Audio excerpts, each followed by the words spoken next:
जय श्री राधे मनीष जी। राधे राधे प्रभु जी। देखिए, आज हमें मनीष जी यहाँ पर ललिता सखी मंदिर पर मिले और वो यहीं के ही रहने वाले हैं। और तो हमने इनसे आग्रह किया कि पास में ही नारायण भट्ट गोस्वामी जी की समाधि है, तो यहाँ समाधि में दर्शन करने के साथ साथ थोड़ा हमें नारायण भट्ट गोस्वामी के बारे में बताएं और अष्ट सखियों के बारे में बताएं। तो मनीष जी, चूँकि आप यहीं रहते हैं, ब्रजवासी हैं, आप हमें बताएं नारायण भट्ट गोस्वामी जी के बारे में, जिन्होंने इस ब्रज की उत्पत्ति की थी। जी देखिए सर, ऐसा है कि ब्रज तो पहले से भी था। जब भगवान कृष्ण का जन्म हुआ था तभी से ब्रज मंडल है, और ब्रज में जो यहाँ लीला हुई थी वो सब कुछ है। लेकिन कुछ दिन बाद मुग़ल शासन के बाद फिर ये विलुप्त हो गया था ब्रज। तो श्रीमन नारायण भट्ट जी महाराज ने इस ब्रज की महिमा को यहाँ आकर के उजागर करा, और सर्वप्रथम यहाँ नीचे दाऊ जी का मंदिर है, और दाऊ जी महाराज को प्रकट करने के बाद में फिर लाडली जी को प्रकट किया, ललिता जी को प्रकट किया। और इस टाइम हम यहाँ पे खड़े हैं, ये श्रीमन नारायण भट्ट जी महाराज की समाधि स्थान है। तो मनीष जी, ये तो रहा गोस्वामी जी के बारे में, नारायण भट्ट गोस्वामी जी जिन्होंने ब्रज को जो विलुप्त हो गया था उसे प्रकट किया। और इतने हमने जो भगवान की लीला स्थलियाँ हैं जो आज इतनी महिमा मंडित हो रही हैं, उसका प्रारंभ भी इन्होंने किया। इन्होंने ब्रज यात्रा का प्रारंभ किया। आज जो 84 कोस की यात्रा है उसका प्रारंभ भी इन्हीं के द्वारा हुआ था। तो हम ऐसे एक अद्भुत जगह पे खड़े हैं, आप दर्शन कर रहे हैं नारायण भट्ट गोस्वामी जी की समाधि स्थल का। तो मनीष जी, अगला हमारा प्रश्न था कि जो अष्ट सखियाँ हैं और ये जो ललिता जी का गांव ऊंचा गांव है, जो बरसाना है और बाकी 8 सखियों के गांव हैं, ये कैसे किस तरीके से लोकेटेड हैं, और इनके बारे में थोड़ा बताइए। मेन क्या है कि यहाँ पे बरसाना जो है वो 84 कोस के केंद्र में है, बीच में जी। यहाँ से आप सेंटर में खड़े हो बरसाना धाम में, और जैसे कमल का पुष्प होता है वो उसकी 8 पंखुड़ियाँ होती हैं और बीच में वो उसका स्तंभ होता है। तो ऐसे ही बरसाना में श्री जी का ये ब्रह्माचल पर्वत है, और राधा रानी की सर्वप्रिय ये 8 सखियाँ हैं, बेस्ट फ्रेंड। उसमें बेस्ट फ्रेंड में ये ललिता सखी जो हैं प्रधान सखी हैं, क्लोज फ्रेंड हैं, और राधा रानी से बड़ी हैं 2 दिन, और सबसे प्रधान सखी हैं। भगवान कृष्ण को भी राधा रानी से मिलने के लिए इनकी इजाज़त लेनी पड़ती है, कप्तान पुलिस बोला गया है ललिता सखी को। ऐसे ही इनके 8 सखियों के 8 गांव हैं जी। तो ये सर्वप्रथम ऊंचा गांव है, और ऊपर ललिता सखी अटोर पर्वत इसको कहा जाता है जी। और वो ब्रह्माचल पर्वत है जहाँ राधा रानी बैठी हुई हैं। और ऐसे 8 गांव हैं अष्ट सखियों के।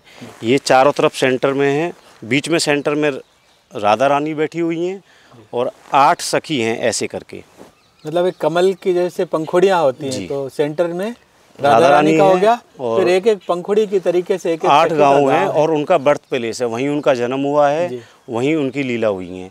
ये ऊंचा गांव है, अटोर पर्वत है, और ललिता सखी का बर्थ प्लेस है, यहीं ललिता जी का जन्म हुआ है।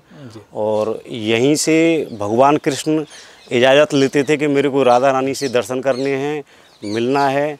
भोले बाबा ने भी जब भगवान कृष्ण के दर्शन करने के लिए आए तो उनको पता चला कि लाडली जी के भी दर्शन करने हैं, तो यहाँ आए तो भोले बाबा को ललिता सखी ने पकड़ लिया कि अरे बाबा तू कहाँ जा रहा है।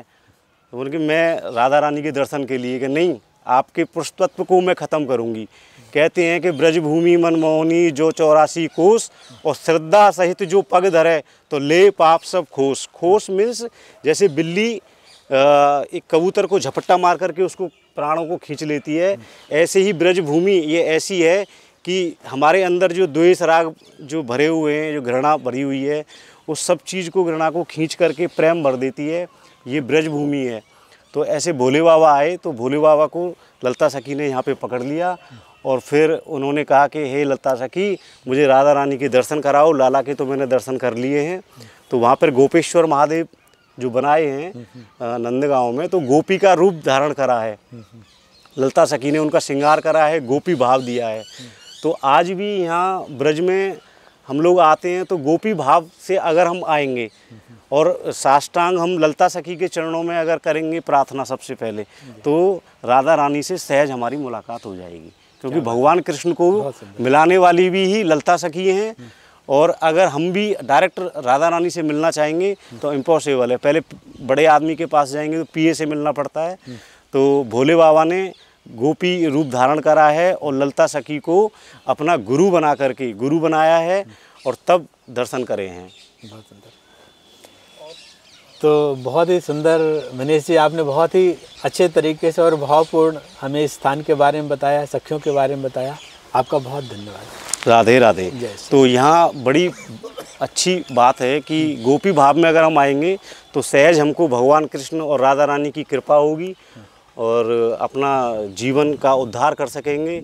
और बस यही है कि आते रहो, दर्शन मिला करते रहो। ब्रजभूमि है ये बड़ी मोहनी है, ये इसमें कोई संदेह नहीं। तपोस्थली है, श्रीमन नारायण भट्ट जी का स्थान है। ये साइड में रास मंडल है और बहुत अच्छा अद्भुत नज़ारा है यहाँ का। अच्छा मनीष जी, एक चीज़ और बताइए कि जैसे यहाँ पर 8 गांव हैं, जैसे आपने बताया कि जैसे राधा रानी सेंटर में है और उनके चारों तरफ जो बरसाना के 8 गांव हैं, जैसे कमल की पंखुड़ियों जैसे, तो उनके नाम भी एक बार बता दीजिए। देखिए, ये एक तो ऊंचा गांव हो गया अटोर पर्वत, प्रधान सखी हैं ललता सखी। उनके बाद में है विशाखा सखी, उनका है कमई गांव। और एक आजनोक है, अंजनमन बोलते हैं जिसको, आजनोक में है। और क्या नाम है, सुनहरा पड़ता है, उसमें सुदेवी हैं।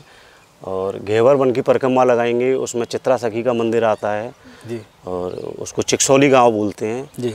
और ढवारा गांव है जी। और आपका आजनोक है जी। और करेला गांव है जी।